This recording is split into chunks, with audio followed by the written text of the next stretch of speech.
Now, things might have calmed down. I haven't seen too many. Oh, well, I sort of have actually in the last week. I'll explain in the next moment, though, these strange and odd times of the Wellington City Council. We have Wellington City Councillor Tory Randle joining us to give us our letter from Wellington. And actually, it's a very good time for you to join, Tony, because I want to ask you a question. Welcome to the show, mate. Good to have you on again. Oh, good to be here again. Listen, Stuff owner, so Stuff, the leading, or one of the leading mainstream media news, media firms. Their owner, Sinead Boucher, has joined this group of distinguished Wellington citizens, 30-odd. I think Bob Jones is one of them. Fran Wild's there. Is Kerry Prendergast within that as well? Yes, she's there. Yep. It's sort of like anybody that's ever been anybody in Wellington is there. We've invited her on to talk about that, but one of the things that we wanted to talk about with Sinead Boucher is if you go on a sort of pressure group like this and you own stuff, you paid $1 for it, but you still own it, can you be really objective in your reporting of what the council does and what individuals do in it if you've got a particular and clearly well-defined view? What do you think? Well, I think you can. I mean, it comes actually down to more the quality of the editor and the reporters. Who owns these organisations? I mean, we used to be owned, and I did actually work for independent newspapers when they owned most of the newspapers in the country. And, we, as far as I could tell, working closely there, that the fact that it was owned by Rupert Murdoch in the end didn't seem to make any difference to what was reported on. I mean, the Dominion Post was still reasonably right-wing, and the Evening Post was pretty left-wing. And they fought each other quite vigorously during the battles when there were multiple newspapers. Oh, well, I'd say that Rupert Murdoch's had quite a bit of influence over the the newspapers that he owns just quietly, wouldn't you? Look, I think that I do agree that the newspapers and the media in general haven't covered themselves in glory over the last, probably a while, let's say a decade. I go back, claims that that Stuff is sort of, and the Post is becoming right-wing is simply crazy. I remember at the last local elections when they couldn't fault our current mayor and they never quizzed her at all hard. I mean, one of the reasons why I think the public signed up to her is because they were very critical of the incumbent mayor, Andy Foster, who had a track record. Don't get me wrong, he made some mistakes. And, of course, Paul Eagle, who was seen at the time as the leading, candidate for a change. And they really got the scrutiny from the media, and this new Green mayor, Tory Whanau, just sort of slipped through the middle quite uncritically and won the position and won quite a big mandate. And now she's using that mandate to do things in the city, which really is just crazy, still crazy. Yeah, I was just thinking, odd the thoughts that go through your mind at 3 o'clock in the morning. But I was thinking about, for some strange reason, at 3 o'clock in the morning, I was thinking about the show and I was thinking, I've got you on. And then it led me, because your mind does funny things at 3 o'clock in the morning, as you know, Tony, to thinking, who would vote for her in a year's time? And I'm looking at a one-term mayor, and I was just thinking to myself, she has got well-declared drinking problems, she's got personality problems, which apparently got defined after she got elected as mayor. She's made a series of gaffes, the infrastructure's still a mess, your retail area in the CBD is almost a disaster area.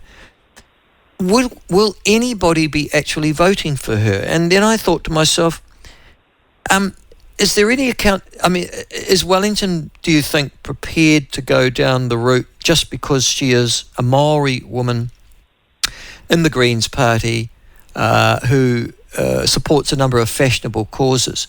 Will she still have a good measure of support just for those reasons? Yes, I think she will. I mean, Wellington is a left-leaning city. It prides itself, and a number of the left-leaning councillors came out and saying, we are literally the most progressive city in the country. I mean, Tory, her agenda is to keep going and be more progressive, and to do projects like more cycleways, to do projects, and we've just had a terrible cycleway put in literally outside the Beehive, which is causing another lot of chaos in another part of the city and blocking off more traffic, and more car parks are going away.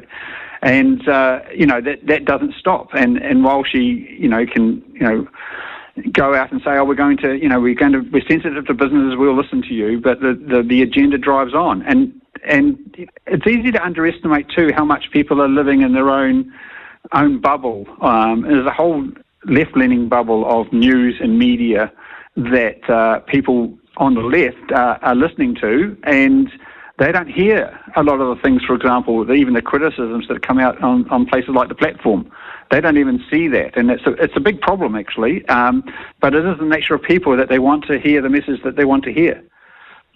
And I also see she's getting a fair sympathetic media from, agencies like Newsroom and Spin-Off and stuff like that, because they're saying that she receives so much social media vitriol. Well, to be honest with you, if you read it, you're a bloody idiot, but there you go. I think just about everybody receives a lot of... I imagine you do, or do you even look at the social media, Tony? I look at it, and I don't get that much vitriol, actually, to be honst. I really don't. But then I'm something wrong. Well, you haven't done anything. Perhaps people don't know what I really think. No, look, I'm trying to do my job as a city councillor. I mean, you mentioned the Spin-Off. I mean, the Spin-Off is probably the one of the key left-leaning news media. If you go and look at the Spin-Off, you can see their headlines. I mean, they recently did a spoof on the criticism of cycleways by pointing out how all these roads are being put in, and essentially, and how people aren't using them, and they're very inefficient and everything. Essentially, doing a spoof on the genuine criticism of cycleways, because the left they seem to have these key things, and cycleways are like a key thing, even though they hardly make any difference to the city, except stop people from coming in and putting people off from coming into Wellington. And then the leftists then all of a sudden surprised when people stop coming to Wellington. Yes. Self-inflicted wound, I'd say. Oh, well. Listen, the other thing is they've just done the top 100 suburbs in New Zealand, One Roof, the sort of real estate type people. And they're saying these are undervalued, will hold their value if you're buying there, and, suggesting that. I didn't see any Wellington suburbs there at all in that top 100. Is there a concern? I guess there wouldn't be when you think about it. Is there a concern that from people who live in Wellington, because your most valuable investment is your home, financial investment, that they are losing equity as a consequence of, well, not just this council, but just the conditions that are affecting Wellington at the moment?